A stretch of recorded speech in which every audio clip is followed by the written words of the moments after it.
Tom Quee presents The Royle Ramble, an episode-by-episode celebration of the classic British sitcom, The Royle Family. To get in touch with the show, email us at theroyleramblepod@gmail.com. Hey everyone, it's Tom here. Welcome back to another edition of the Royle Ramble podcast. If you're not familiar with the show, this is myself, solo. It's a deep dive podcast discussing every episode in detail of, in my opinion, one of the greatest ever UK comedy shows, The Royle Family. You join us on our third episode now. In my eyes, all the episodes are mini masterpieces, but I think the third episode is rightly regarded as when the show really started to hit its stride. And, you know, we have the Antiques Roadshow segment, we have the introduction of Nana, Joe and Mary, and Cheryl are in it for a bit as well. It is altogether a terrific showing, and we are giving it the standard Royle Ramble treatment. Just before we get into my thoughts, I'd like to hear your thoughts on my thoughts. I love getting emails about the show, you know, your own history with the show, any opinions you have on anything that I've said, or any insights you can share. I'll read them out, and I love to read them out. You can get in touch with me, theroyleramblepod@gmail.com. That's theroyleramblepod@gmail.com. I'll read out two quick messages before we get into the discussion today. Just before that, though, of course, make sure you subscribe to the show. Anywhere your RSS feed takes you, you'll find us. We're on iTunes, we're on Stitcher, or on Spotify, of course, as well. Please tell a friend about the show. It's early days at the moment. You know, we are making a little bit of a dent on the charts, but we've still got to grow. So yeah, please tell anyone that you know that loves the show, and hopefully one day might love this show as well. And leave a review on iTunes. We've got currently 8 5-star reviews, but no words as accompaniment yet. Not only are they great for my ego, but they also help to push visibility as well. So yes, as I mentioned before, emails, theroyleramblepod@gmail.com. First of all, Darren got in touch. He said, "Hi Tom, had your tea? Been listening to your podcast and it's brilliant. Great analysis and commentary from yourself. Are you thinking of having guests on here? I'd love to be on your show. See you, Twiggy." Darren. Darren, thank you. I am definitely thinking of having guests in the future. I don't think I want to have guests on these kind of episode analyses that I'm doing.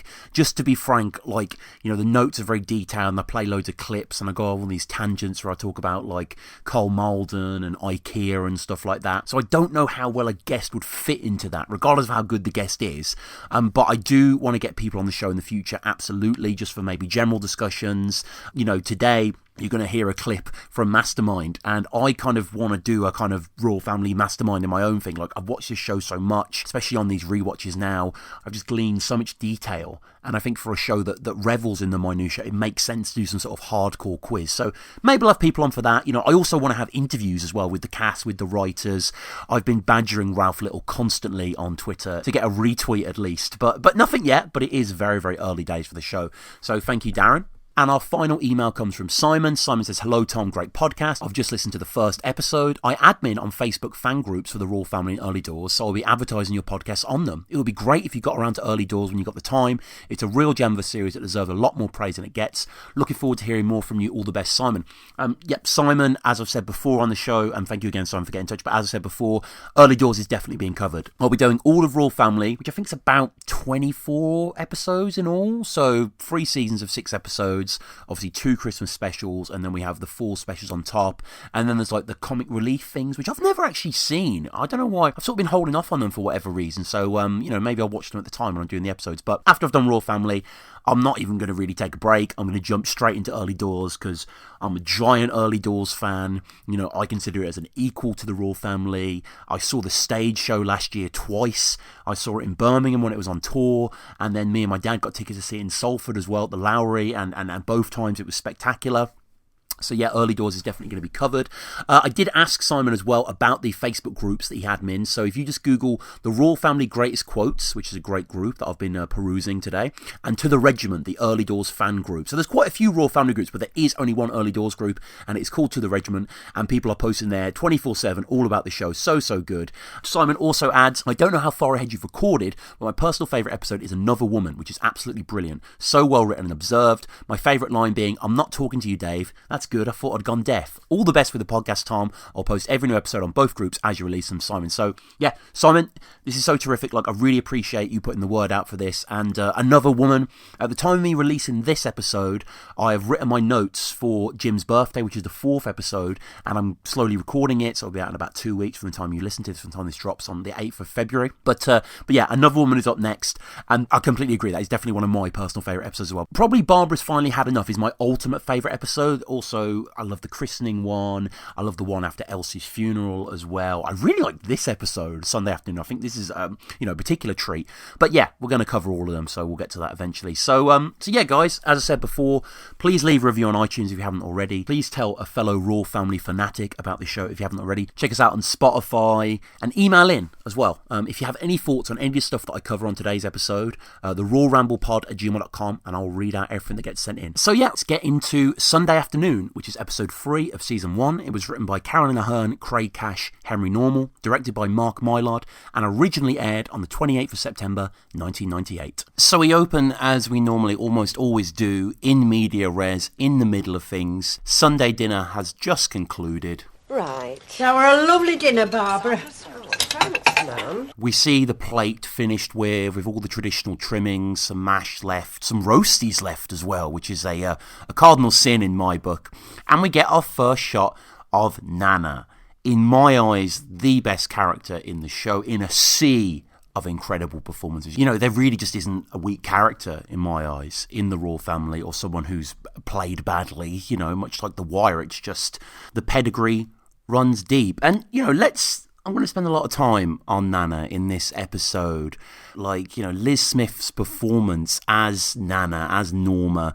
Norma Speakman, by the way, is her surname revealed in the credits. I don't know if it's actually said in the show. Maybe it said in Queen of Sheba. I need to rewatch that. But, she is the classic archetypal Nana. And here she is in the, the archetypal Nana environment Sunday afternoon. And Liz Smith, in general, let's just discuss a bit of Liz Smith history here, because she's so utterly brilliant. I mean, the work she does in this show just, continues to blow me away. I love the fact that Nana has been built up. We don't hear her on the phone, but we hear the characters trying to par her off on the phone in the first episode. And, Barbara perks herself up by reflecting that Nana's coming soon.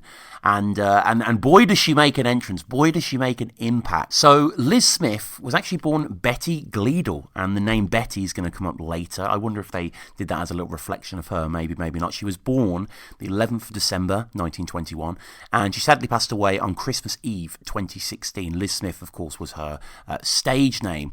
She is known for many roles in BBC sitcoms. She was in I Didn't Know You Cared. She played the sisters Bet and Belle in 2.4 Children for 8 years. She would play Letitia Cropley in The Vicar of Dibley, very memorable, and of course Norma Speakman, Nana. She also played a role in Lark Rise to Candleford 2008, and she won a BAFTA. I didn't realise she won a BAFTA. She won a BAFTA in 1984 for Best Actress in a Supporting Role for a film called A Private Function, which, is on my list. I don't know about you guys. I've got a constant list of films that I need to watch. I've recently been going through Mark Commode's fantastic, Secrets of Cinema History, whatever that show's called, and if you're over it, he plays, hundreds of clips from multiple films, loads of wins. You're like, what the hell's that? Okay, so it's got 88% on Rotten Tomatoes, lauded film, actually produced by George Harrison's Handmade Films Company as well, and it basically tells the story, apparently, of, small town in northern England undergoing food rationing in 47, and a group of people decide illegally to raise a pig to celebrate the occasion of the royal wedding of Elizabeth to Philip. Michael Palin's in it as well, Maggie Smith. Just a little thing on Liz Smith as well, her own history, born in Crosby area of Scunthorpe, Lincolnshire. Her mother actually died when she was 2. Her father walked out of her life shortly afterwards when his new wife did not wish him to have any contact with his previous life. She served during the Second World War as well in the Women's Royal Navy Service of the Royal Navy, and it was only when she was 49 in 1971 that she had a breakthrough, and she was in an early Mike Leigh film, which is very interesting because the Royle family is, very indebted to Mike Leigh, undeniably, and his film Bleak Moments. And Liz would say, quote, "The moment that my life transformed was when I was standing in Hamleys one Christmas flogging toys, and I got a message from this young director named Mike Leigh. I was nearly 50 at the time, but he wanted a middle-aged woman to do improvisations. I went to an audition and I got the job of the mother in this improvised film Bleak Moments, his first film, and it changed my life." And you go onto Liz Smith's IMDb and it was crazy. She was in so much. She was in the Young Indiana Jones Chronicles, The Bill, The Queen's Nose. Apparently she had spots in a bit of Fry and Laurie as well. She published her autobiography, which Definitely going to get my hands on that. I do want to do an episode, actually, or a review, all the autobiographies and biographies of all the different Royle styles. I've got Ricky Tomlinson's. I know that Sue Johnson did one as well. I don't think Craig Cash has. Maybe Ralph Little has. Twiggy's probably done one as well, I'm sure. But yeah, Our Betty, it was called. And around that same time, she moved to a retirement home in Hampstead, London, which you can see Ralph Little visit her in one of those Royle family documentaries. She's also in Little Man Tate music video, This Must Be Love. Excuse all this Liz Smith adulation, by the way, but I found all this stuff very, very interesting. According to IMDb on a trivia, she's in 3 different versions of A Christmas Carol, twice playing the same character, playing Miss Dilber, and she's also in the Patrick Stewart version as well, the 99 version. Apparently said, my advice is never peel potatoes. Think of the time that would be saved in this country if nobody peeled potatoes. So let's get back to Norma, who is, from what I gather, Nana, like never Nan. I don't know what you called yours. Like, I've heard gammy being used. That's more of an Americanized thing, but some of my friends call them gammy, which I'm like, where'd you get that from? It's kind of an insult to call someone gammy around here. But I always said nan or nanny. We would have kind of like Nanny Nash or whatever in my family. I'd make reference to Nanny Quee as well. But they call her Nana. And as I say, Sunday dinner has concluded, and we get a nice kind of slow angle that mirrors Nana's own kind of quite laboured movements. You know, she's 82, as we found out in the last episode, and she does move in that. Yeah, I mean, this is just probably how she moved anyway. I'm not saying it was like method on Liz Smith's part. She was quite elderly at the time, but she just imbues, her kind of sense of place, her sovereignty, with this kind of slightly geriatric, staggered movements, which the camera apes as we turn. And we're kind of at the dining table that we spent a lot of time at in the last episode as well, making ends meet. We see some new stuff here from this angle, though, that we haven't necessarily appreciated before. Maybe it's just been glimpsed quickly.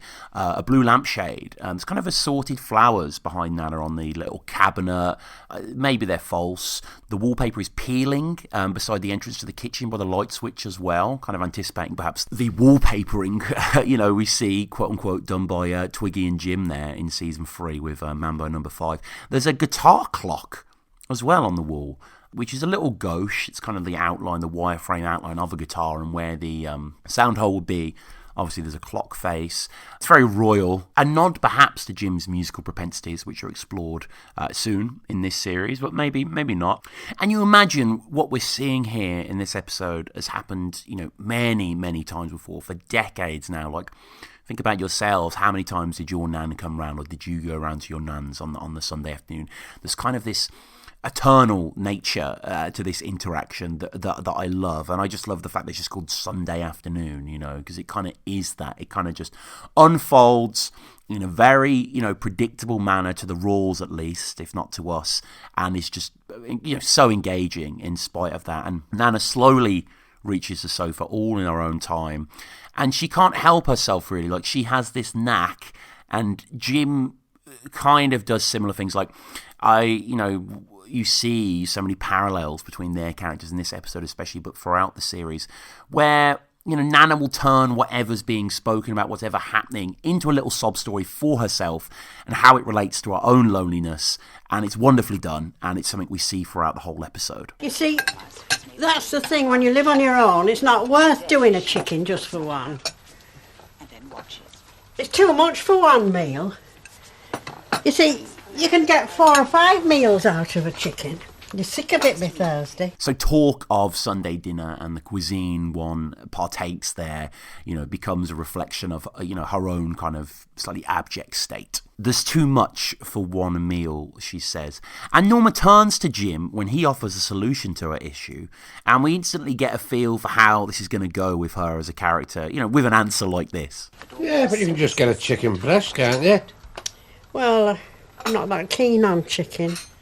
Jim looks off in the distance. It's Kafkaesque at times, isn't it? It's just, whatever's going to be said, it's going to just lead to a slightly frustrating answer that leads nowhere. Everyone else is already sat down. Barbara, of course, is still up, cleaning everything away.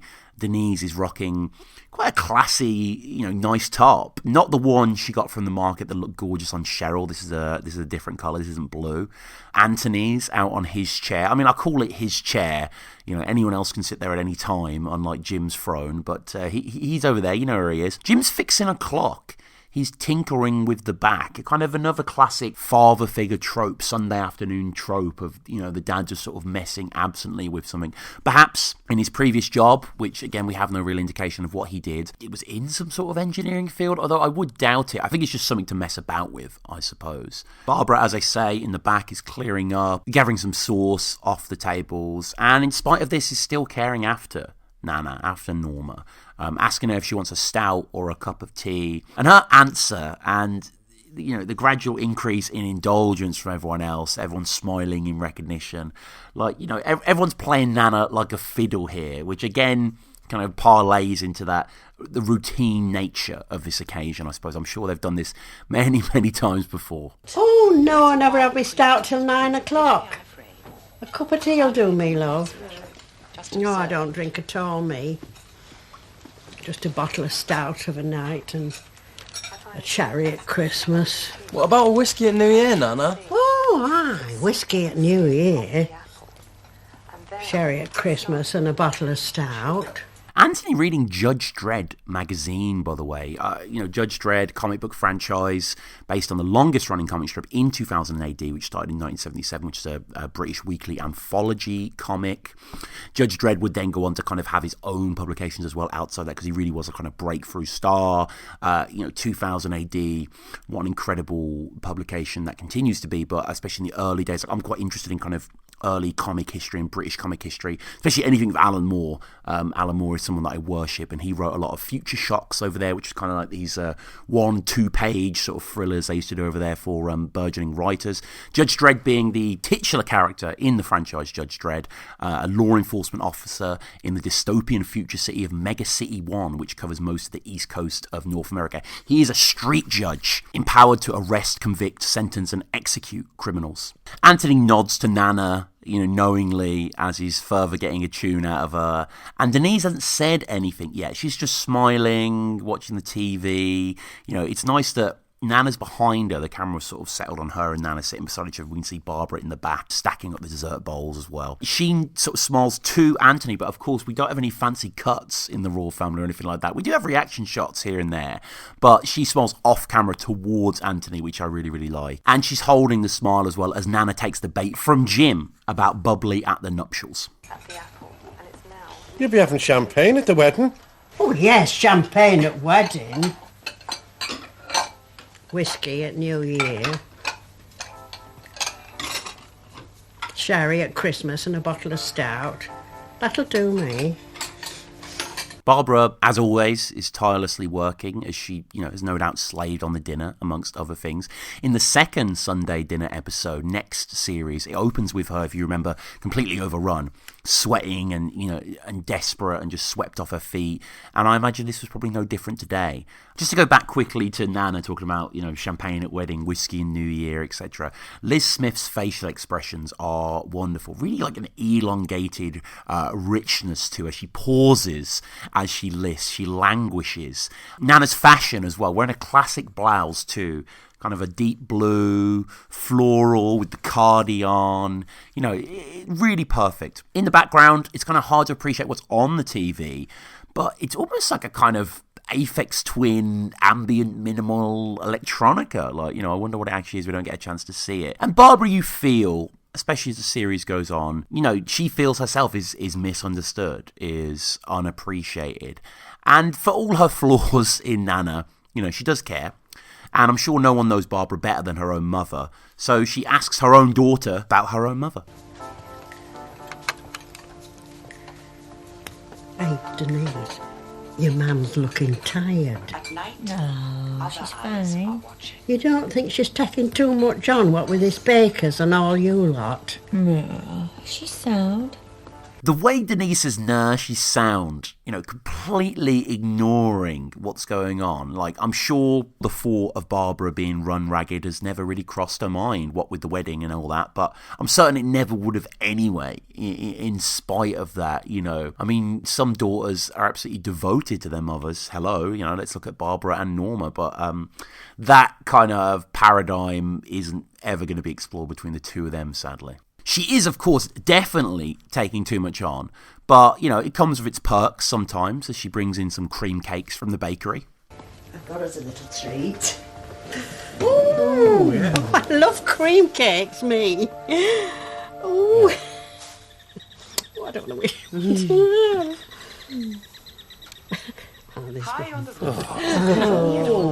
a little bit damaged, ma'am, but they taste the same. Jim's hand is instantly slapped away as Barbara brings in a plate stacked with broken cakes.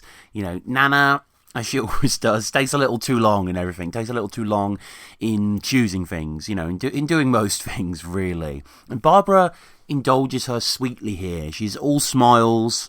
Nana gets flustered, can't decide for a moment which one she's going to pick.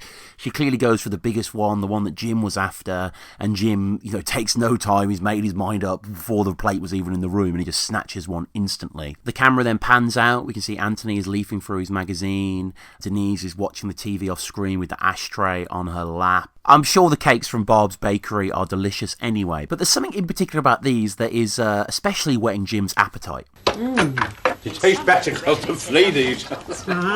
Jim asks for an egg custard. Of course, an egg custard tart. Long been a favourite pastry in Britain and the Commonwealth, where they're often called egg custard tarts to distinguish them from the cornflour-based custards that are often used.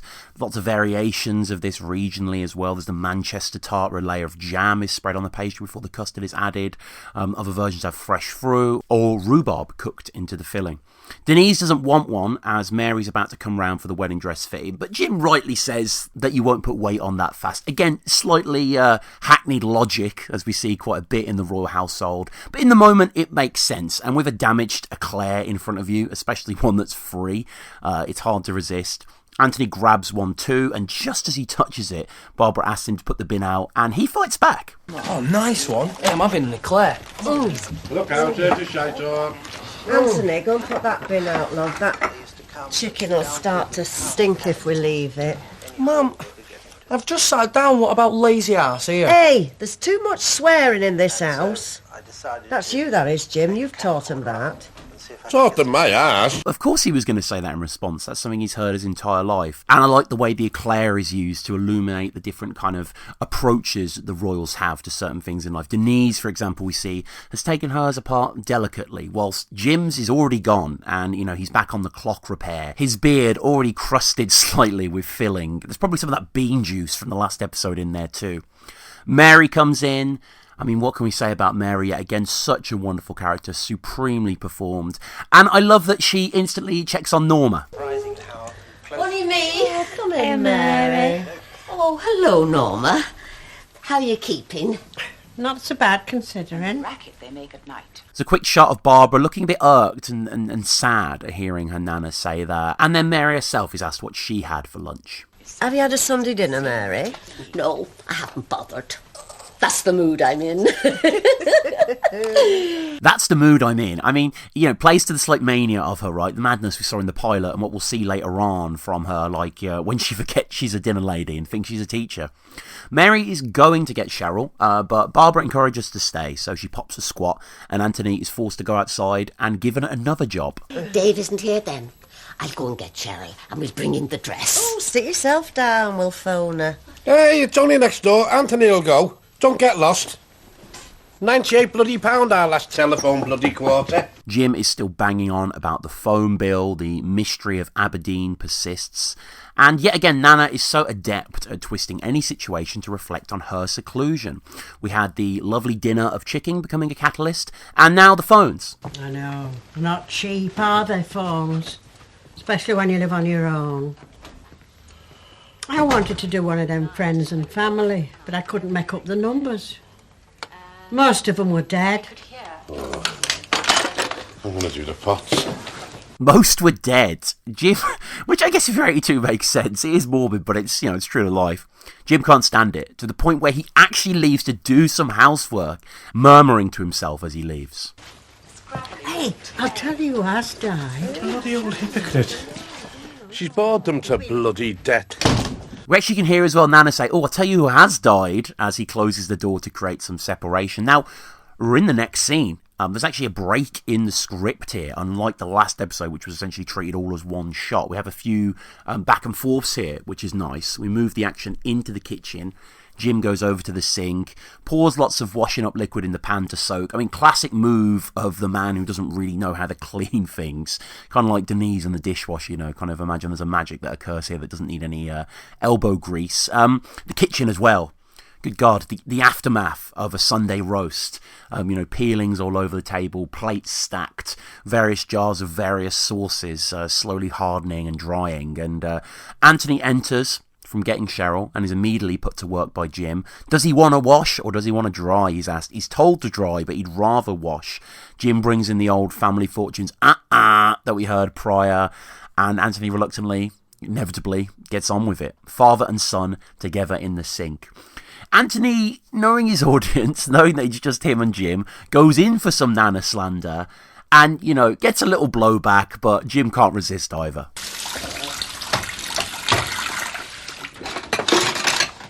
Tell you what, Dad, Nana don't half give it someone out, does she? Hey, come on, have a bit of respect. She's your grandmother. Mind you, you're bloody right. Cheryl enters with the dress, and we can hear all of the women next door, those at the cauldron, as Jim says, and she moves into the front room and she's greeted. Anthony's in an inquisitive mood. He asks about Grandad Speakman, Barbara's dad. So for Anthony not to know who he is, he must have passed away a little while ago, like Jim's grandparents both. He was hard of hearing, we hear as well, which I'm sure came as an advantage around Norma. Now, I didn't realise until literally doing this episode and doing this research, forgive me, that freehand tool grinder is an insult. It's an old Irish saying that means the person is a lazy wanker. This is from Urban Dictionary, but I've found another few sources that concur this. Generally, it's a term of affection around friends, can be used to tell people that you or others are unemployed. And I guess if you break it down, a freehand tool grinder, of course, no one can actually grind tools freehand. It also has a kind of masturbatory kind of image to it as well. But yeah, I always thought Jim was sort of highlighting the handyman nature, as a kid at least, of Grandad Speakman. But of course, he's not doing that. He does sound like a good man, though. What did he do? He was the finest freehand tool grinder I've ever seen in my life. What's a freehand tool grinder? Well, never you mind. They don't have them in McDonald's, so you'll be all right when you start work.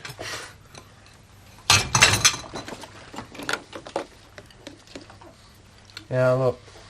You forgot the roasting pan. Leave that. You've got to leave that till your mother's got a chance to do it. A little bit embarrassing that Anthony knows more about washing up than Jim when he corrects him on the pan. Ant then pushes for more information on Grandad, which is nice. He's curious, he's interested. What was he actually like, though, Grandad? Oh, he's a sound fella. Liked his ale. Always paid his way, always stood his corner. And he went half on our wedding. Not like bloody Ebenezer. Who's bloody Ebenezer? Dave's dad, Hopalong Cassidy. Jim, like Norma, can't help but making things about themselves and how they're so aggrieved here. So Anthony asks about Grandad, but Jim morphs that into basically attacking Dave's dad as well with 2 hits here. Ebenezer, of course, a reference to the protagonist of Charles Dickens' 1843 novella A Christmas Carol. We all know about Scrooge, the miser visited by the free spirits, Christmas past, Christmas present, and Christmas yet to come. Defining classic tale. Hopalong Cassidy. This is something I've just heard people call people when I was younger. Apparently, Hopalong Cassidy is a fictional cowboy hero created in 1904 by the author Clarence E. Mulford, who wrote a series of short stories and novels based on the character.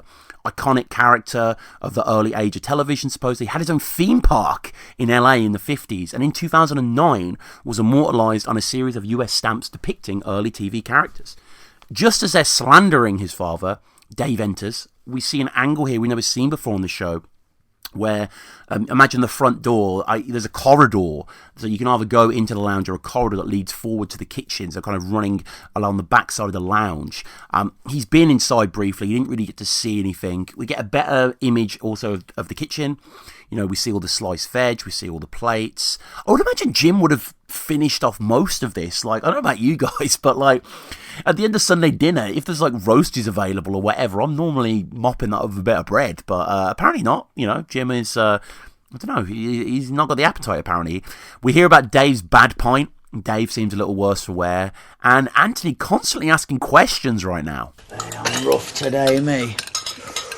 I got so well off. Had a bad pint last night. I bet you washed him down with a few more though, didn't you? How do you know if it's a bad pint? Because you can shit through the eye of a needle.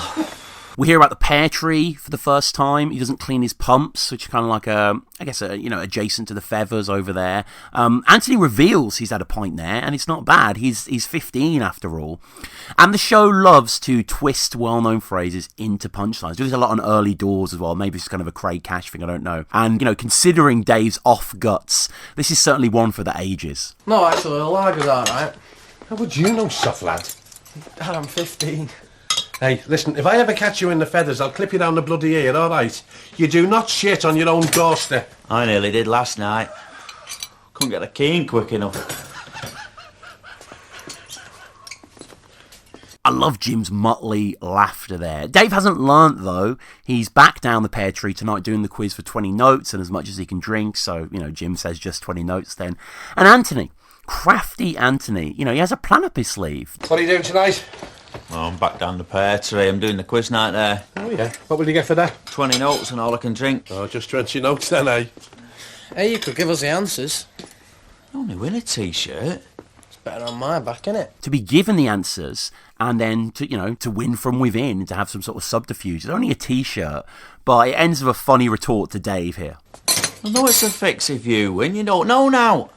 Listen, I know not to drink the bitter in there. Oh, nice one, Basin Head. Lots of laughter between the three men in the kitchen, which is great. And, all the better because it's soon to be deflated by an interloper. Nice one, Basin Head as well, is a great name. Not in the script, so I gather Ricky just improvised that, as I know he was wanted. I think Lurch is something that he came up with as well. The laughter from this room, we cut into the living room. And, I love this shot. I love this opening shot of this scene. There's the real skill and beauty in the composition here. I love every single woman. So basically everyone's seated, looking up at Denise, who is in her wedding dress. I mean, every single character here is just, I don't know, I just smile when I see it. I can't help myself. Seeing Cheryl, seeing Barbara, seeing Norma, Mary, and Denise all together. I love when the show gathers quite a few people together. Norma's on the far end, Barbara's in the middle, Cheryl's on Anthony's chair, and Mary is busy helping with the hem. Carolyn Ahern, by the way, Denise, looks amazing in this dress. Absolutely stunning. Of course, with the Siggy still here. She looks, radiant. Like, all these kind of cliched words that people throw at brides. I'm throwing them gladly right now because she looks amazing. The mugs are still on the table as well. The framing underneath, just the beautiful and the mundane. We hear about Jeanette's wedding with the big ironing mark on the back of the dress. At this point as well, we can see one of those Toby Carvery mugs on the windowsill. But I love this little detail. This is a story you're sure they've all regaled themselves with a few times because it is a really funny story. Oh, do you remember Jeanette's wedding? She had a big ironing mark on the back of her dress. Everybody was laughing. She didn't give a toss. And she just kept saying, oh, well, it won't show on the photos. We hear about the fact, Denise saying she didn't even care, it won't come out on the photos. And, alongside the idea of the photos, Cheryl checks in with another important facet of the wedding. Hey, Denise, make sure I catch the bouquet right. I'm going to be on your right, which will be your left when you turn round. My left, right. And Denise actually seems to take this on. She doesn't kind of dismiss her. She says right, and she smiles briefly at her. In the same way Barbara will always ask about what you've had for your tea, she'll always ask Cheryl about the diet. And, in this case, I love that Nana kind of echoes Barbara here. They sit very close together. They really do look like mother and daughter. They both listen to Cheryl. And basically, the way it's ordered is Mary's in front of Cheryl, facing the two of them. So Cheryl can't see Mary's face, but as Cheryl's talking, Mary's smiling. There's something so wonderfully encouraging about her. There's also something so funny and sad about Cheryl's constant goals. It's almost like Sisyphean in a way, She seems to get somewhere only for the calories to roll back down the hill onto her. How's your diet going, Cheryl? Oh, all right, thanks, Barbara. Yeah, I lost 4 pounds. Oh. And then I put 2 back on, and then another 2. Oh. But, I've not gained any. Oh. Well, I think you're doing ever so well to stick to it, love. Denise is above them like a goddess. And Norma asks about her honeymoon. Honeymoon, by the way, I was just thinking in this episode in the Royle Ramble sort of way, where does that come from? What is that word exactly? 1546, apparently. It refers to the idea that the first month of marriage is the sweetest.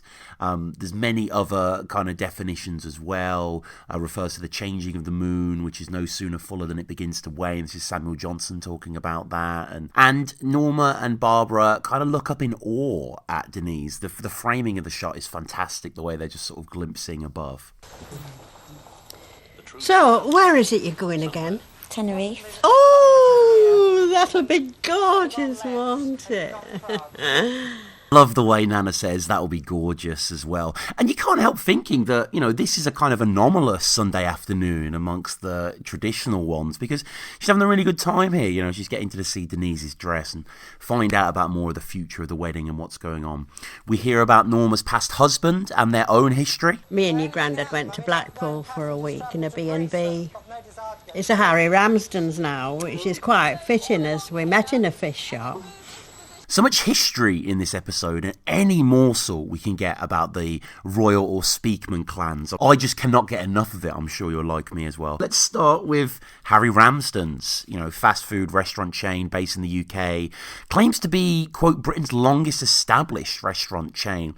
It was something, as I say, I was born in 92, so I'm sure older listeners will be aware of Harry Ramsden's. I definitely knew it as a kind of fish and chip shop place, but it wasn't really big, when I was kind of coming of age. I think it predates that, perhaps linking to the fact that Norma's referencing it as well. It was started in 1928 by Harry Ramsden himself in a wooden hut in West Yorkshire, and 3 years later moved into a new premises, and the original hut still stands, apparently, on the same site adjacent to the main restaurant, which once held the Guinness World Record for largest fish and chip shop in the world, seating 250 people, serving nearly 1 million customers a year. In 99, this is interesting, anyone who's been to Walt Disney World's Epcot in the UK pavilion, so they have this thing called World Showcase over there, where they have kind of like, all these different areas that represent different places in the world, and they have a UK one inevitably.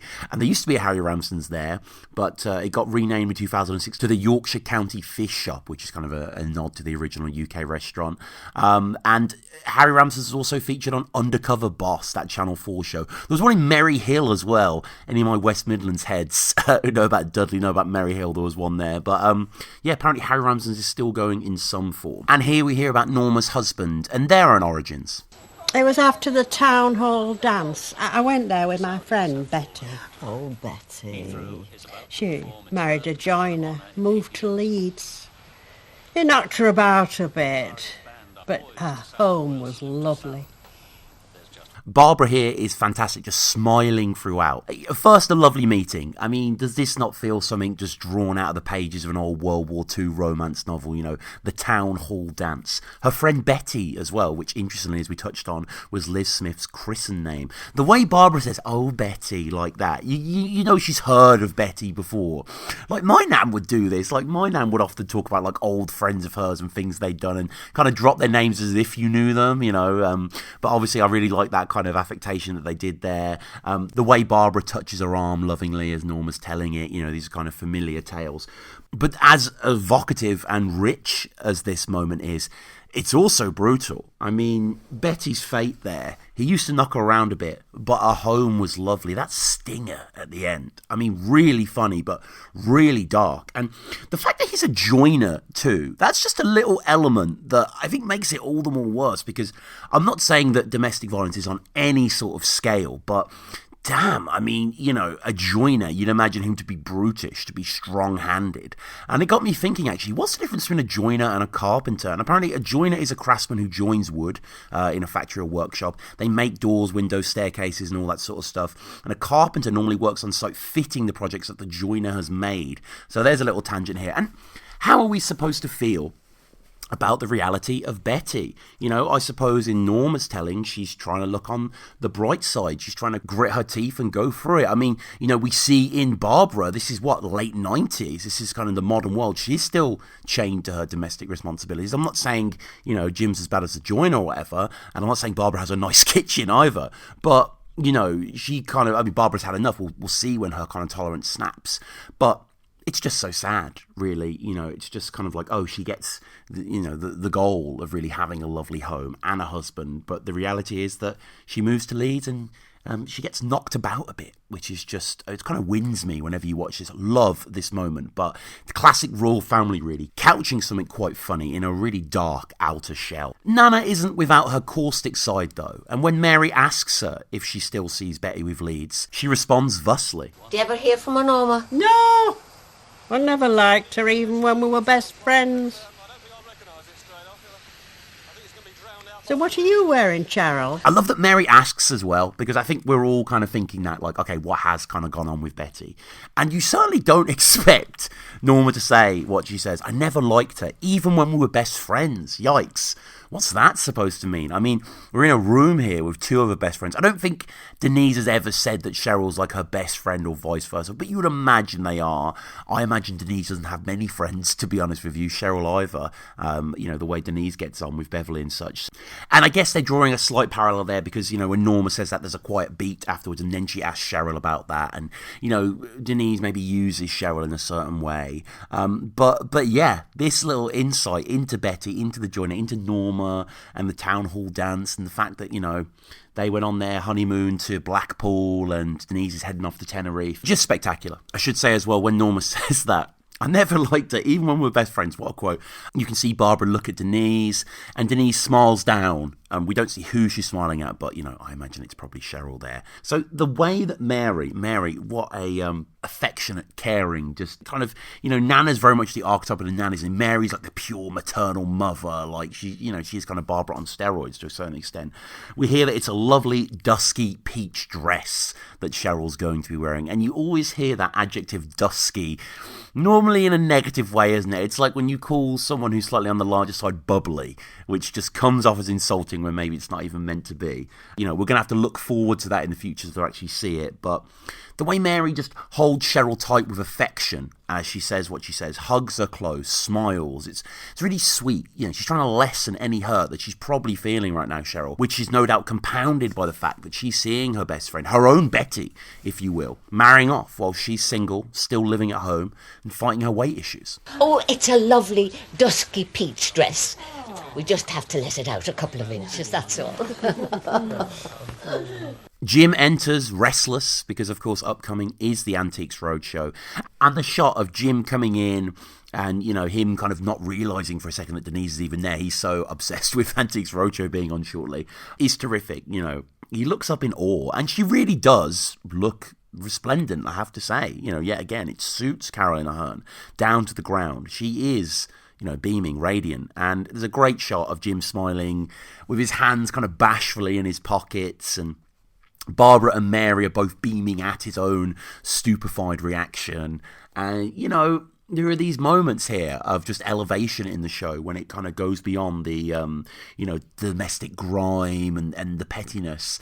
And you just see people who love each other, like, just being happy for each other.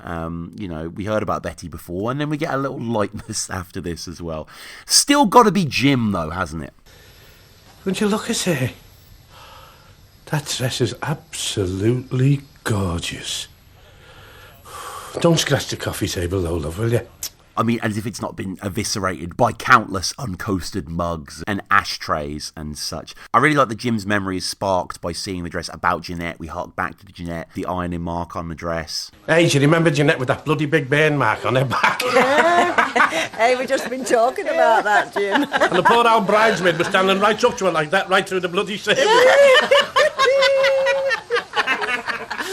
Denise asks about Dave. He's talking them through his wild shites from last night. Jim says, Barbara, aware of superstitions, fearing that he'll see the dress, doesn't want him to come in, says don't let him in here. Jim purposely misunderstands, thinking she's still talking about the wild shite, saying that he's firmed up now, there's nothing to worry about. I mean, imagine, though, Dave just spilling into the lounge, shitting everywhere. That's some alternative universe imaginings there. But regardless of his blushing bride-to-be daughter, Jim wants to watch the Antiques Roadshow. Mary's almost done. She says she's going to finish the hem tonight by hand, which again is so lovely of her. Cheryl is asked by Denise to go upstairs with her to help her take it all off. And with this, Mary, Barbara and Norma are left alone. Mary sits close to them with a sigh. You know, the way they make that noise. Mind this dress. Okay,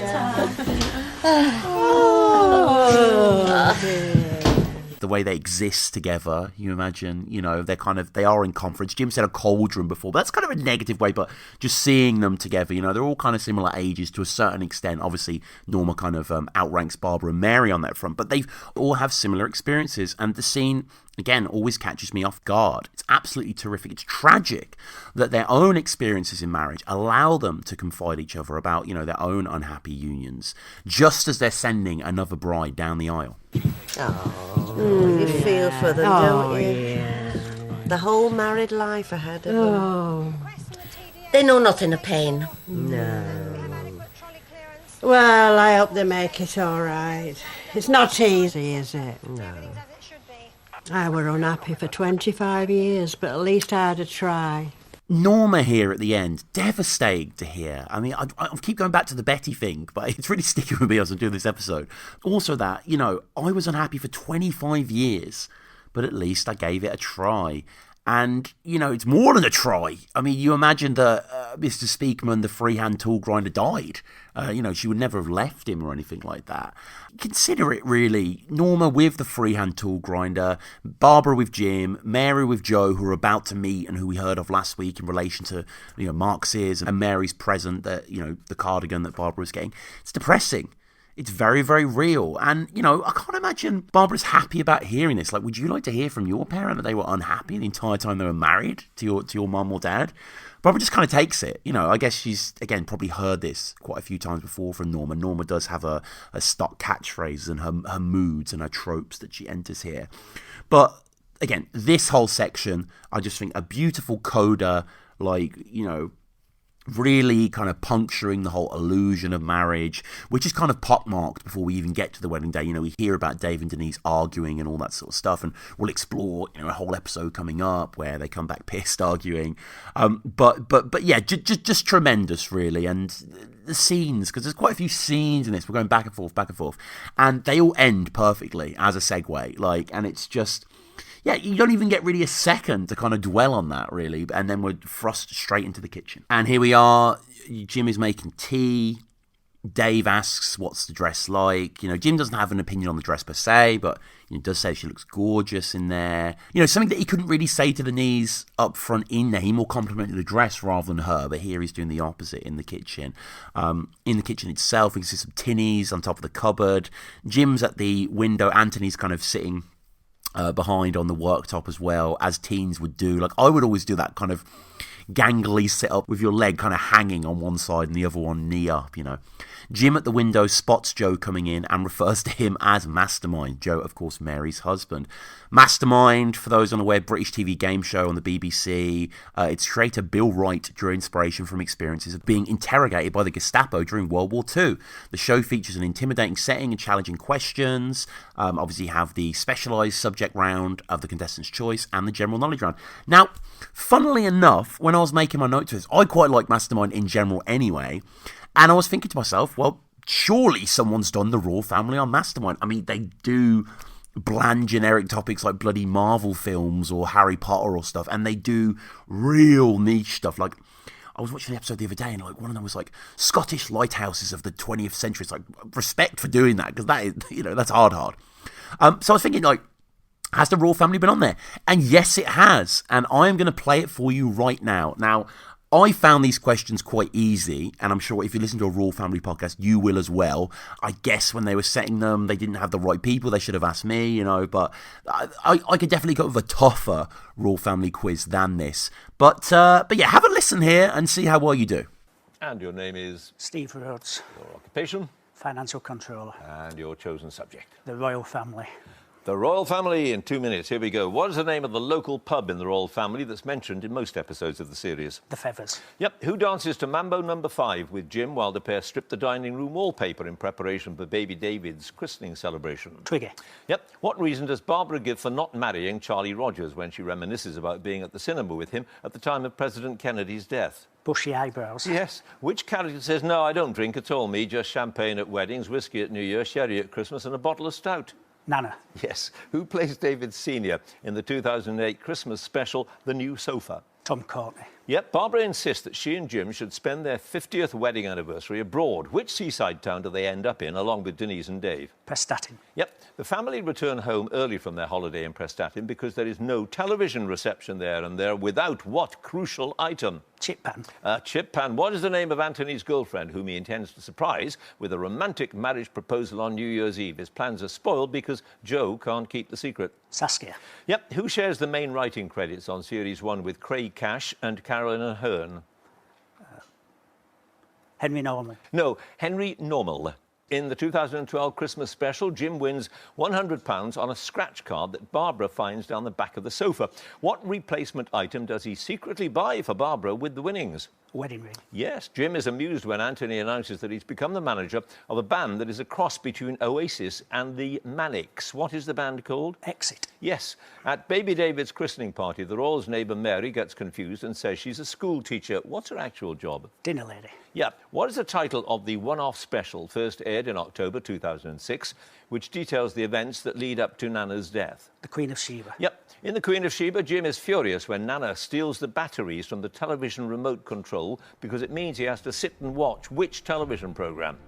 Location, location, location. Yes, in the 2010 Christmas special, Joe's Crackers, Anthony buys his parents a vacuum cleaner and a satellite television box for Christmas. Denise gives them a mini bar of Toblerone. And what else?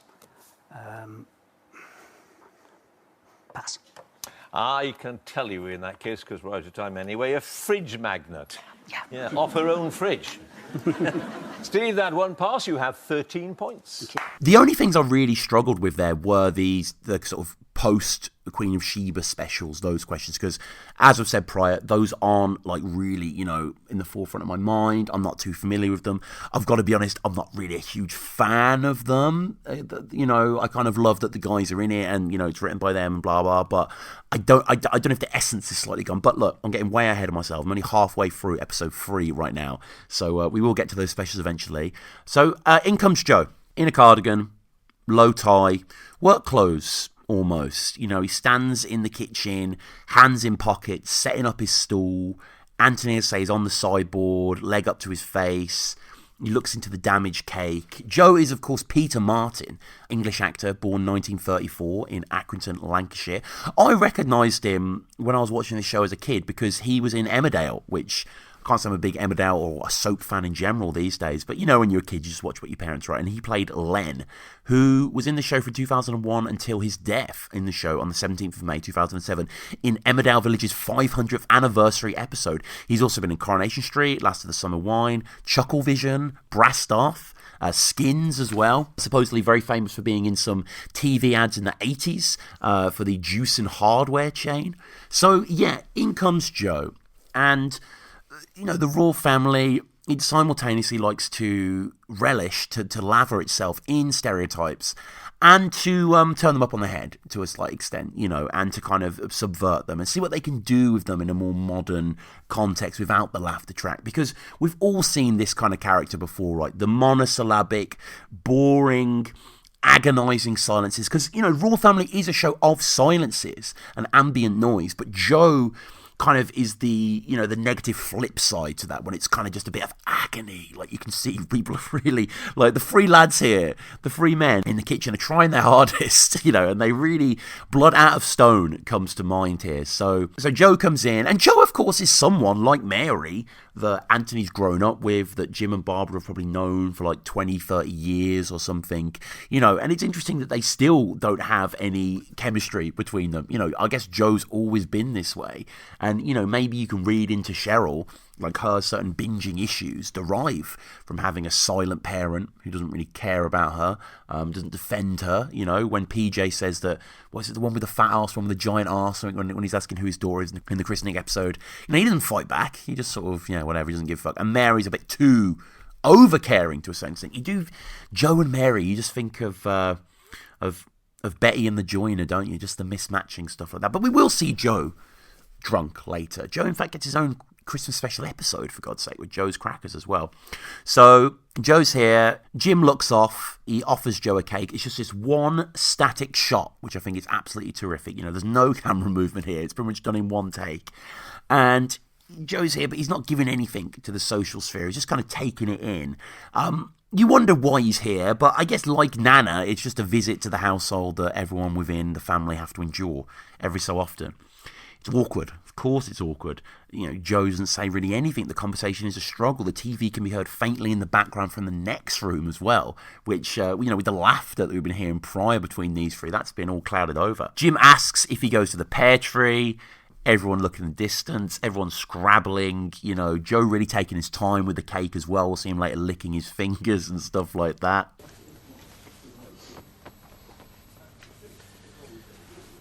Did you go up the pear tree, Joe? No.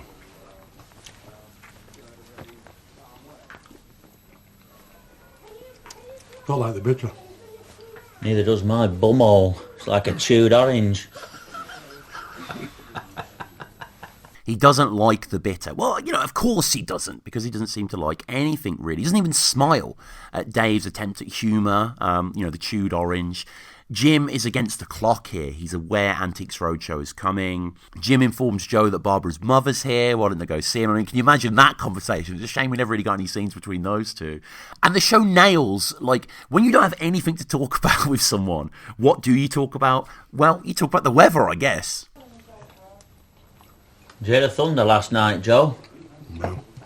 Slept through it then? Aye. Must have done. Throughout this, as I say, Joe is taking hold of the cake, biting slowly, inspecting his fingers for crumbs. The real noise of this scene is coming from Joe and his lip smacking. But it's just excruciating at points here. I really want to say props to Peter Martin. He's great, of course, throughout the show. But in this scene in particular, like, it's hard to kind of act boring, I imagine. I don't really have any acting experience, but I imagine, like most things that look easy, it's difficult to do. And he nails it here. And it's just like, his dialogue's terrific because there's not really anything there. So let's go through. I've got this script in front of me now. Scene 4. Here's everything that Joe says. He says no. He says no. He says no, I won't, thanks. Then he says no, I don't like the bitter. He says I when Jim says that Antiques Roadshow's on. Then he says no about seeing Barbara's mother. Then he says can't complain, nice bit of cake. Then he says no. Then he says must have done, which is the weather we heard before.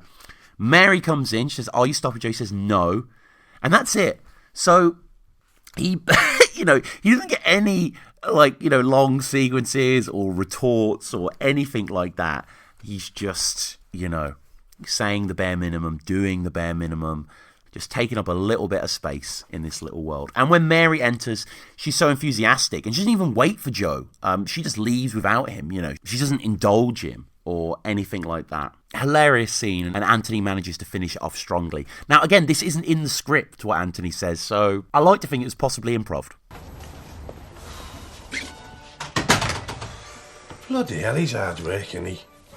Wonder if he'll give me any tips for my wedding speech. No. Next scene now, kind of the centre point of the episode, the Antiques Roadshow sequence. We get a straight up just shot of the TV, a Panasonic CRT. We've got the old school introduction of the Antiques Roadshow, the music. There's a few trophies on top of the TV as well, and a frame picture that at this point is kind of hard to make out. And Norma, to be fair to her, as much as she is self-centred, she is always asking about the welfare of others, perhaps in a kind of nosy way, but she's still asking. She asked Denise about Barbara, and now she's asking Barbara about Denise. Do you think she's all right, Barbara? I mean, She's not got too down about this wedding, has she? No, she's bearing up very well, ma'am. The men enter in formation to the theme, which is terrific. Love it. Nana with her bag and her specs, her classic granny specs. This is the Hugh Scully era of Antiques Roadshow. Oh, I do like what's his name. You Scully, ma'am. I'd watch anything with him in it. Well, he's on now, so let's bloody watch it, eh? Now let's get into a little bit of Hugh Scully and Antiques Roadshow history. So Hugh Scully was an English journalist, radio and TV presenter. He was the longest serving host of Antiques Roadshow from 1981 to 2000. He resigned as a presenter in 2000 to join the internet auction company QXL.com and helped to launch his online antiques business. He was born in 1943 and he passed away at 2015. RIP to Hugh. Now, Antiques Roadshow. This is a British TV programme broadcast by the BBC in which antiques appraisers travel to various regions of the UK and occasionally other countries to appraise antiques brought in by local people. It's been running since 1979. It was based originally on a 77 documentary programme, and the programme has spawned many other versions around the world, including Canada and the US. As of 2021, it is in its 43rd series and has been presented by Fiona Bruce since 2008. In terms of the most valuable item to appear on the show, this was in the 16th of November 2008. It was an original 1990s maquette, which I believe is a small model of the Angel of the North sculpture by Anthony Gormley, owned by Gateshead Council, which was valued at £1 million by Philip Mould. On the theme, so what we're hearing now as the show begins isn't the original theme. So the theme which Jim makes direct reference to and is sung by Anthony, Jim and Dave is the second one. It's written by Paul Reed and Tim Gibson. But original theme music was Bach's Brandenburg Concerto No. 3. And apparently for several years was a Moog synthesizer version of that as well. So yeah, Hugh Scully, 81 to 2000, which is the era we're seeing here. Michael Aspel did from 2000 to 2007, and Bruce took over from 2008. One final thing about the show, as you'd imagine, it's such a great format, such a great program. I love Antiques Roadshow personally myself. There is a Finnish version called Antiikka Antiikka, which just means Antiques Antiques, and that's been showing on YLE TV since 1997. You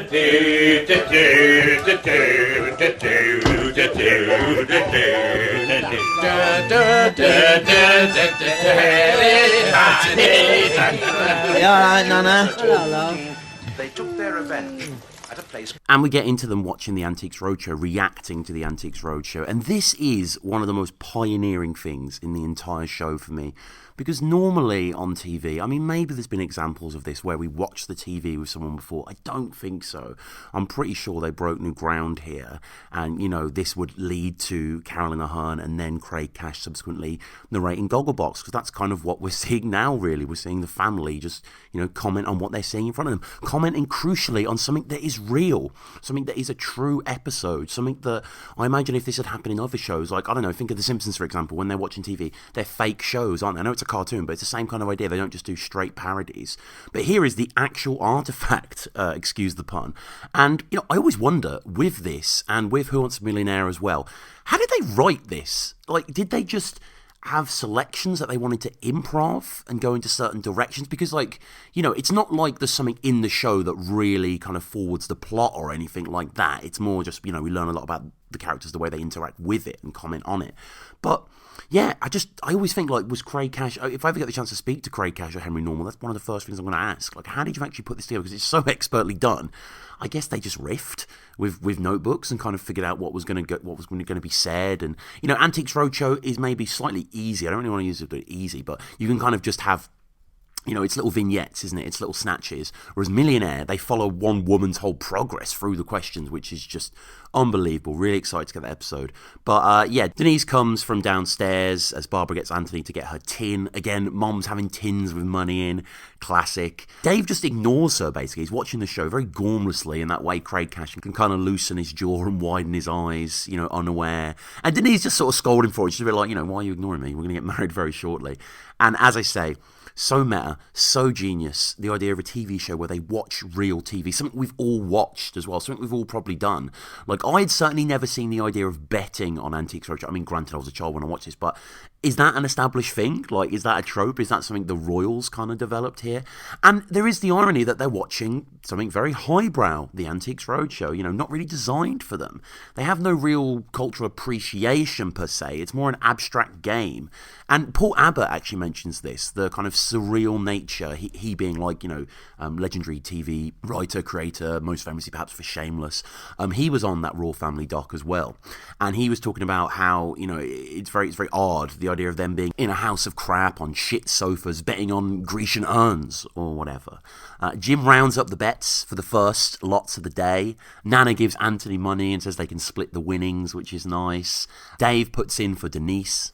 Denise? Asher, Dave's. Right, well, you'll only have one guess then. Oh, I'll put in for her and all, and here. That's true love. Penny bun cost tuppence. Penny bun cost you tuppence. Nice old phrase there. I guess the expression means that, things may cost more than they seem or something like that. I found an example online of it's like someone's mother saying to someone about to be wed, when you married, a penny bun costs tuppence. So in other words, kind of what you innocently expect from description or imagination without experience is not quite what you'll have. Great phrase there. And just kind of Jim's tone as well, and the look at these young lovers, and perhaps the recognition in Jim and Barbara of themselves back in the day, around when JFK was shot. The assessments begin by the family, but this isn't Denise's strong suit, unfortunately. Quite sure that it's worked 100%. Crap on pottery. Crap on pottery. Great line. We can see the picture on top of the TV a bit better now. It could be grandparents, it could be a young Anthony and Denise. Behind Norma too, we see a few things piled up on the drawer with a fold-out table, which is something that my nan, Ivy, she had something like that in Hemel Hempstead, exactly the same. Nana, again, bringing it all back to herself, claims she had a cupboard of what were being shown on the TV, but of course for Jim's purposes she can't recall the price. There's just a lovely shot of all the family engaged, entranced. Everyone gets their bets in. I'm sure that they weren't 100% happy with it. We had a cupboard full of them. Well, how much did you pay for them? I'm saying 150 notes. What about you, Denise? Yeah, I'll say that. No, you lemon. I've put in for you separate. You've got to say another one. 200. No, I'll say 300 notes. Never 300. 280. Nana remembers what she paid, not quite getting the game, trying to give the original price rather than the antique cost, as it were. 25 quid. They're worth more than that. She would have bothered the last taking them in. Oh, that's what I paid for and bought them just after the war. She looks at Jim here, annoyed. I like that they're not on the same settee as such, but they're very close together. They're in an intimate proximity. Mention there that Nana went through the war. I mean, she's 82 at the time of this episode being shown in 1998, so that means she would have been born in the Royal Family universe in 1916 during World War I, and she would have been 23 during World War II, so would have experienced it all. I mean, if we're ever going to get a sort of prequel spin-off, love to see Nana during wartime. That would be terrific. Betty could be in it as well. Jim is technically closest. Denise points out he was really far off, but, Jim's right. This type of vase should be insured these days in the region of 1,000. Hey! Don't get daddy. Denise wins. Nana points out to Barbara that the woman wanted way more for the pot than she got. I mean, again, another sort of classic Antiques Roadshow trope there. But Jim brings things right back down to business. Come on, quiet now. We're talking Queen Anne furniture here. I like that blouse. Quiet now. We're talking Queen Anne furniture. Something you'd never really expect Jim to say, to be able to differentiate the types of furniture. So clearly this is something they've watched a while. Maybe Paul Abbott wasn't quite right with his assessment there. And Queen Anne furniture. What is Queen Anne furniture? Well, the Queen Anne style of furniture developed before, during and after the time of Queen Anne, who reigned from 1702 to 1714. Queen Anne furniture is somewhat smaller, lighter and more comfortable than its predecessors. Examples in common use include curving shapes, cushioned seats, wing-back chairs, practical secretary desk bookcase pieces. Other elements of the style include pad feet and an emphasis on line and form rather than ornament. Now, if you Google Queen Anne furniture, you'll definitely recognise it as a type. It's got a kind of stately home sort of vibe. It's certainly not something you'd see in the royal household, let's say that. Nana, of course, isn't focusing. Jim's trying to corral people. It's Queen Anne furniture, after all. But Nana likes the blouse. And, she's not honed in on a topic at hand. Apparently the bin men took one of the expensive pots they had, Nana says as well. You know, it's the Nana show, as we said, and she can't resist bringing it back to old Norma world. Anthony's getting a little chippy here. You know, I like to see his spikier side. And, you know, he's pushing his luck a bit with the bets. I'm going to say 2,400. Whoa, you blobbed it this time, Jim. It's worth double that. $5,000, that. No, 4,999. You can't do that. Yeah, I can't I, Mum? Tell him. And Anthony trying to get Barbara's backing, as Denise normally does, you know, when she needs someone in her corner. But she ignores it. Dave pushes back, but she just kind of glances and focusing on the telly. There's great Foley here as well, great sound. The sound of the coins spinning on the table as they're pressed down as well. Barbara clearly, though, doesn't take it quite as seriously as the rest. She must be exhausted. Well, if you just rub your finger, you notice the tarnish. 5,000. I said that. 6,000. What, for a manky old table? Well, 500 then, I'm not bothered. Norma, too, is in her own world. Norma? They had one on last week made out of lolly sticks. Look, how much are you saying? What made out of lolly sticks? I mean, what a non sequitur. You know, great that she mentions that. Jim is into it, though, gathering his winnings. Candelabra comes up on screen. And Norma, again, you know, says she's had one. If anything could come on screen, and she would say that. Candelabra, of course, is a candle holder with multiple arms. Although electricity kind of regulated candle holders to decorative use, interior designers continue to sort of model light fixtures and lighting accessories after candelabra and candlesticks. In Judaism, and also the Philippine religion of Iglesia ni Cristo, I hope I'm saying that right, the menorah is a special kind of candelabrum as well. One last thing on candelabras. In the US and Canada, the word candelabra is used to also refer to TV masts and radio towers and stuff like that. Apparently there's a giant one in Baltimore. Hey, look, candelabra. Oh, we had one of them. Behave with you, Norma. Who do you think you are, the Queen of Sheba? I'm saying 750 notes. Cool that this phrase, the Queen of Sheba, comes up. Obviously, it's something we'll revisit later in the show. It's the 2006 special where Norma passes away. It's a terrific episode. And Queen of Sheba kind of ties into what we're exploring in episode 2, when Jim calls Denise Lady Muck, you know, Lady Dowager is where it came from, as we explored. And it's the same kind of idea, you know, someone who's very rich, or who spends money as if they're very rich. She's kind of high and mighty. And the Queen of Sheba herself is a figure believed to exist, but still quite uncertain from some scholars who's mentioned the Hebrew Bible. In the original story, she brings a caravan of valuable gifts for the Israelite King Solomon, and you know, it's kind of one of the subjects of very fertile cycles of legend in the Orient and stuff like that. Anthony keeps butting up against Dave here. He says, "I'm warning you, Nobby." I mean, it never feels like anything's going to kick off. It's just, this is how Anthony was raised to a certain extent, just niggling your siblings, and you know, Dave's soon to be brother-in-law, so I guess it's kind of fitting into that paradigm. Again, so many slivers of Norma's past, and I just can't get enough of them, these morsels. You know, we heard about Betty in the town hall dance. God, I'm obsessed with that, aren't I? And now she goes back again. Look, are we all in or what? Do you remember the power cuts in the 70s? That would have come in handy, wouldn't it? Look, would you just shut up and say how much? Shut up, Jim, don't be so rude. Yeah, shut up, Jim. Don't be so rude there. I mean, just because there's money on a go. Barely enough for a pint in the feathers, I'd imagine, as well. Now, someone correct me here, please, the royleramblepod@gmail.com. Because I don't think I've got all my facts straight. I was trying to work out what Norma's referring to here. She's talking about the power cuts in the 70s. I believe she's referring to the 3-day week, which was one of several measures introduced by the Conservative government at the time to conserve electricity, the generation of which was severely restricted owing to the effects of the 73-74 oil crisis on transportation inflation. From January 1st, 74, users of electricity were limited to 3 specified consecutive days' consumption each week and prohibited from working longer hours on these days. Services deemed essential like hospitals, supermarkets, newspaper, printing presses were exempt.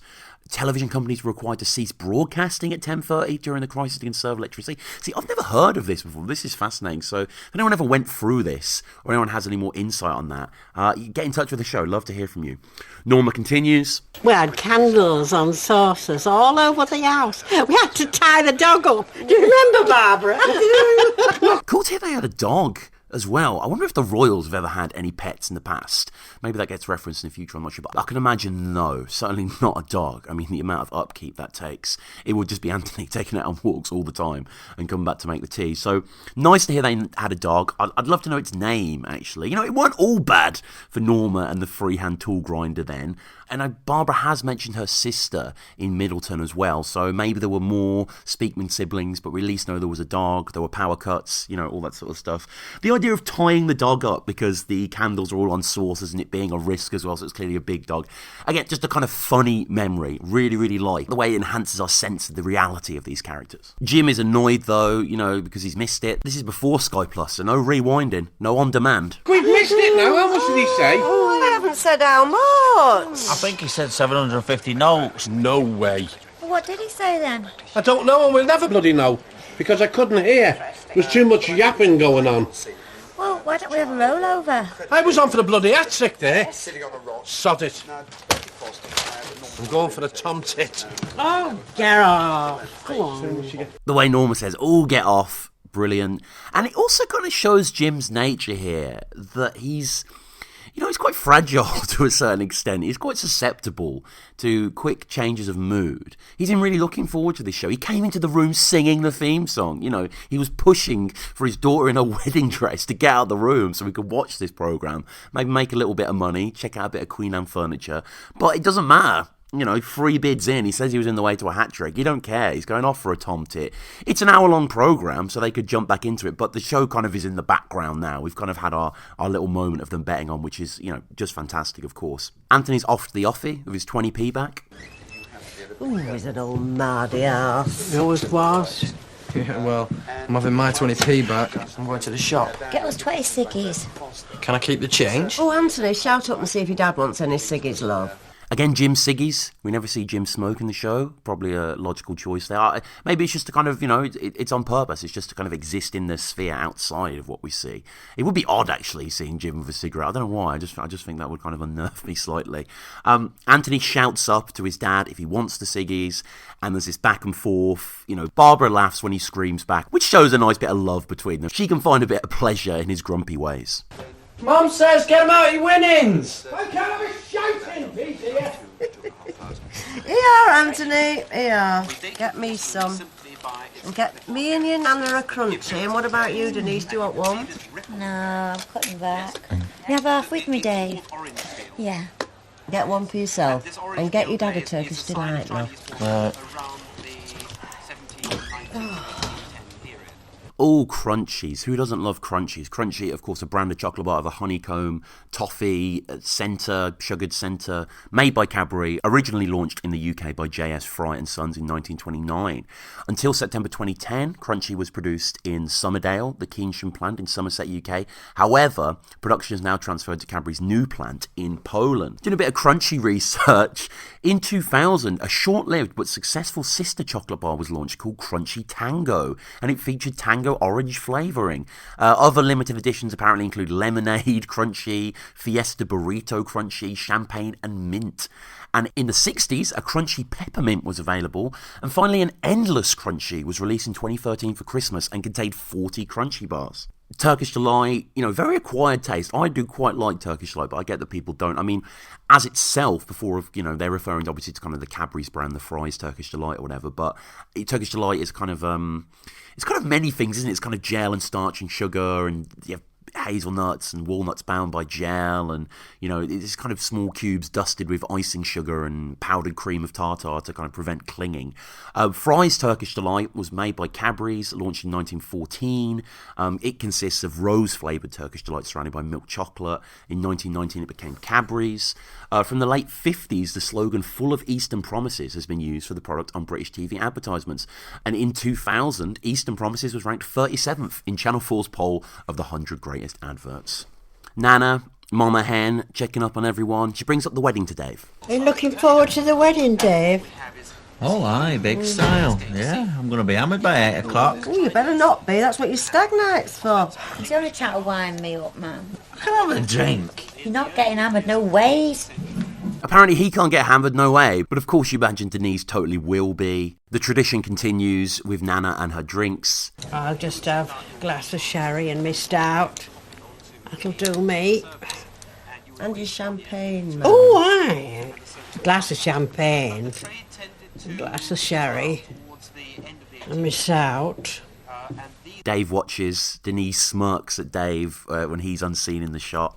Jim returns promptly as well. That was quick. You can't have a decent shit in this house. I'll bake it till she's gone. And you're right then, Norma. Come on. I'll take you on the bus. I'll bake it till she's gone. Wow.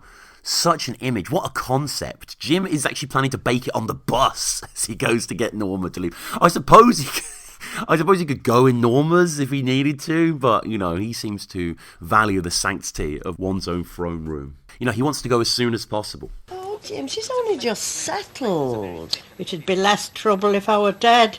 It won't be long now. Look, if I'm going to take her, I'll have to go now, won't I? Because it means I've got to get the bus all the way to your house. Then I've got to get the bus all the way back if I want to go to Feathers. I don't mind so long as I'm back in time for Heartbeat. I'm not missing that. I might as well be dead. Morbid, isn't it? Nana's often reflecting on her own death. Interesting that Queen of Sheba is mentioned in this episode as well. But yeah, very morbid. It'd be less trouble if I were dead. Won't be long now as well. That little stinger at the end. Nana understands, you know, that she does have to go, finds the compromise. Nana understands that she has to go, you know, compromises, but there's something she has to get back for. Heartbeat. Do you remember Heartbeat? I remember Heartbeat just being that really boring thing on Sunday evenings as a kid when there was just nothing on TV and it was like terrestrial and maybe it was like 7 or 8 or something like that. But Heartbeat is a British police drama set in 1960s in Yorkshire, based on the Constable series of novels written by former policeman Peter N. Walker under the pseudonym Nicholas Rea. And it was broadcast on ITV for 18 series. So at the time of Nana watching this, we'd be going 6 years. It was still, you know, really in its pomp then. From 92 to 2010, it was made by ITV Studios on location. First aired Friday the 10th of April 92, and the 372nd and final episode was the 12th of September 2010. Apparently it proved popular from the beginning when early series consistently drew over 10 million viewers. In 2001, Heartbeat came 6th in the UK TV ratings list with a peak audience of 13.82 million, and it was 6th again in 2003. So, Jesus, I mean, I guess it's got that grey pound, so to speak, hasn't it? That's a big audience for Heartbeat. Most important for us, though, is that close friend of the Royals, Twiggy, was in Heartbeat for 4 years. Geoffrey Hughes, from 2001 to 2005, played Vernon Scripps, who was conman and lovable rogue, taking over from the show's main lovable rogue, Bill Maynard's Claude Greengrass, and he actually briefly returned to the show in 2007 after the character was thought dead by the other villagers. I mean, go on, Twig. Nana's trying to appear vulnerable, you know, get some sympathy, but Jim's having none of it. Bloody hell, you've been raising our hopes with that for the last 15 years. You'll outlive the bloody lot of us. She'll outlive you if you don't sit down. For the last 15 years, yeah, which just makes you think kind of how long Jim's known Norma. I mean, okay, let's say that Denise was born quite early, maybe a couple of years into the relationship, even though they met when they were what sounds like kids, you know, going to the cinema and the bushy eyebrows and all that sort of stuff. So, you know, he's already known Norma 30 years at this point. And if for half of that time she's been going on about being dead, then, yeah, that would grate slightly. Dave saves the day, however. I'll take you in van, Nana. You'll have to get him back, though. It's years since I've been in the back of a van. Oh, you're a good and chuck. I'll leave you something nice in my will. Hey, why wait till then? There'll be plenty of room in back of the van when you get out. I've had my eye on that clock of yours. You cheeky beggar. Nana's laughter here, terrific. The way she says good and chuck. And Dave's playing with her as well. I mean, Dave reminds me a lot of Homer Simpson, like in the sense that, or Homo, as Barbara calls him. You know, that he, in the early seasons, he's quite a normal person, and then he gets more and more brain dead, to the point where it's kind of why I'm not a huge fan of the later specials, because Dave is just like half-baked, isn't he, all the time? Like, he really can barely even talk at times. Whereas here, you know, he's funny with Nana. You know, he's really endearing himself for the family. It's a really nice thing for him to do. And the idea as well of Nana being in the back of the van. You know, she's robust. She doesn't mind, to be fair. I know some Nanas like, okay, we're going to get to the China Cup in a second, but my Nan, for example, would definitely not get in the back of a van ever. Like, you know, she perished the thought of that. But I mean, Nana was in the war. Look, she's rough and tumble to a certain extent. Jim can't help himself, though. He's only joking here, but he has to double down at the end with the idea of inheritance, justifying the torment of enduring Nana for so long. We stopped talking about Nana dying. Yeah, have a little bit of respect. Wait till she's gone out the door. Oh, I'm only joking, Norma. Bloody hell, it'll be a sad day in this house when you snuff it. If we don't get that clock. He hasn't got a heart, ma'am. He's got a swinging brick. Great phrase from Barbara here, talking about Jim. He has no heart, just a swinging brick, obviously, meaning someone very fickle, very stony. We hear from Nana about someone else new, Gwen's husband, who's in the hospital. Hey, I'll tell you who is in hospital. Gwen's husband. Oh, what's he having done? He's having something fitted. What, a wardrobe? No, I don't know. The wardrobe line goes over her head. You know, she really is Barbara's mother. And Nana, as a lot of the elderly, kind of wallows in the misery of others and is the constant bearer of bad news. She doesn't think he'll ever come out again. And she lost her brother in October, you know. He went to bed after Inspector Morse. He never woke up again. I never liked Inspector Morse. Inspector Morse. I mean, I lived in Oxford for many years, and you would still see tours of filming locations and stuff like that. It was a British detective drama series based on the series of novels by Colin Dexter, with John Fore as Detective Chief Inspector Morse and Kevin Whatley as Sergeant Lewis. The series comprised 33 two-hour episodes produced between 1987 and 2000. Dexter apparently made uncredited cameo appearances in all but 3 of them. In 2018, it was named the greatest British crime drama of all time by Radio Times readers. And in 2000, the series was ranked 42 on the 100 greatest British television programmes compiled by the British Film Institute. It was followed by the spin-off Lewis and the prequel Endeavour. I never liked Morse, Barbara says, as if that has any bearing on anything. Anthony enters, dishes out the treats of ciggies and chocolate. Thanks, gay boy, Jim says, which, you know, back in the 90s, like, gay was just the term. I mean, obviously now it's not PC, it's not correct. But gay boy was just kind of, I don't want to say an affectionate term, but it was certainly, you know, just calling someone gay for anything was a crutch. Anthony, as we keep saying, is a tad smarter than everyone else, and he knows he can get a little payback on his mistreatment by stirring shit and triggering them. So he goes full hog here, with Dave's fiancée right next to him. Hey, Dave. What? I saw Beverly Macker down at the office. What are you telling me for? Well, you fancy you don't hear? Stop shit staring. Mum, why does he always have to cause trouble? Actually, Dave, she had one of her kids in with her.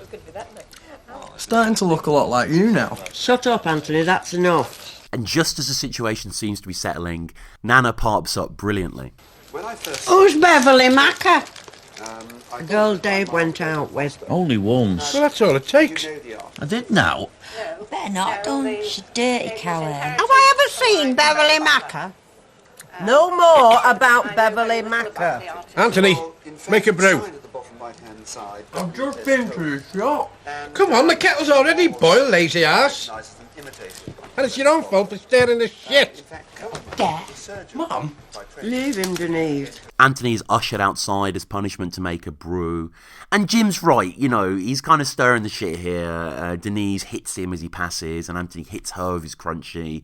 Nana, like all the nanas all over the world, is taking her time with her chocolate bar. The wrappings roll back slowly as she takes bite after bite. Chemistry between Craig Cash and Carolyn Ahern is brilliant as well. Obviously, they were very close friends, and you know when you've seen them together in subsequent interviews, it's great. You know they clearly love each other, and here they just, you know, Dave and Denise sometimes do feel a little, you know, rudderless, but there's lots of nice coupley moments that kind of highlight how they fell for each other, and I do like this, especially because there's chocolate involved. Oh boy, chocolate. Honeycomb centre. Don't be tight, Dave. This is the best chocolate bar I've ever had. Tis nice, isn't it? Nana. Oh, Dave, just save me the very, very end bit. No, I'm thinking of you. I'm not taking Bella Emberg down the bloody aisle. I'm not taking Bella Emberg down the aisle. Now, again, this was a reference I didn't know who this was. So, Bella Emberg was an English comedy actress whose television career spanned more than 60 years. And yeah, she's been in the Larch and Benny Hill show, you know, Z-Cars. The best known thing that she was in apparently was the Russ Abbott show, where she played superheroine Blunder Woman alongside Abbott's Cooperman character. This show ran from 1980 to 1996, and at its peak attracted 18 million viewers. And yeah, I can see what Dave means. I mean, look, I'm not trying to body shame or anything, but Bella is a larger lady, and clearly that heft was put to comedic use. All the photos of her that I'm searching are her as Blunder Woman, in a tight-fitting, not very flattering kind of Linda Carter get-up, as you will. Denise is teased with the last bit of the crunchy and states that because Dave ate it, she's not marrying him. Barbara says it's no reason not to marry. Quite sincerely, she says it, but Denise assures her that she's only joking. Nana just can't leave it, can she? And she's bringing old Beverly back up again. You have ostensibly an English coat. You'll be back with that Beverly if you're not careful. I'm saying nothing. Which is just awkward. Just, just leave it alone. Have a bit of decorum there. Anthony comes in with the teas, few new mugs, few that we've seen, one with a Mickey Mouse on, kind of Disney emblazoned, others with floral patterns. Of course, there's something a bit off, though. Yeah, Nana. What's that you're giving to Nana? Tea. She always has us in a china cup. It's all right. I'll make do. No trouble, Mum. You can change it. Go on, Anthony. And why is she so picky about this? Again, this is a Nana thing. I can't say that old Ivy or Connie, my dear departed Nanas, never ever wanted it in a china cup or anything like that. But Anthony is sent away to change it. Of course, it doesn't really matter. The episode sort of gets into a rush now, and it really does a good job here because anyone that's having Nanas around, when they leave, everyone gets up and things are given, and words are exchanged and plans are made and sort of this, and she gets a coat on and she's saying goodbye and all this sort of stuff.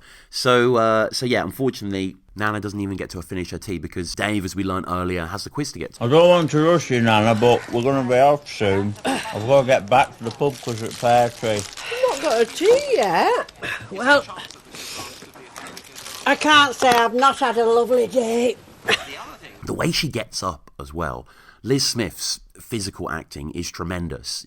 As we said, that strain, that kind of, that geriatric struggle, if you will. And she's helped up, it's just so real. We learn that Gwen is coming round tomorrow to see her after the hospital, and she's going to take more of those broken cakes, which is nice. Nana wants the local paper. She lives on the other side of town but prefers what they get.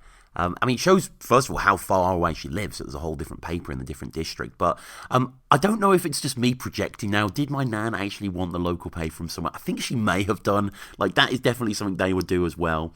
Barbara always thinking about her mother, trying to get her things to look forward to. Hey, Mum, do you remember that bald comedian you liked?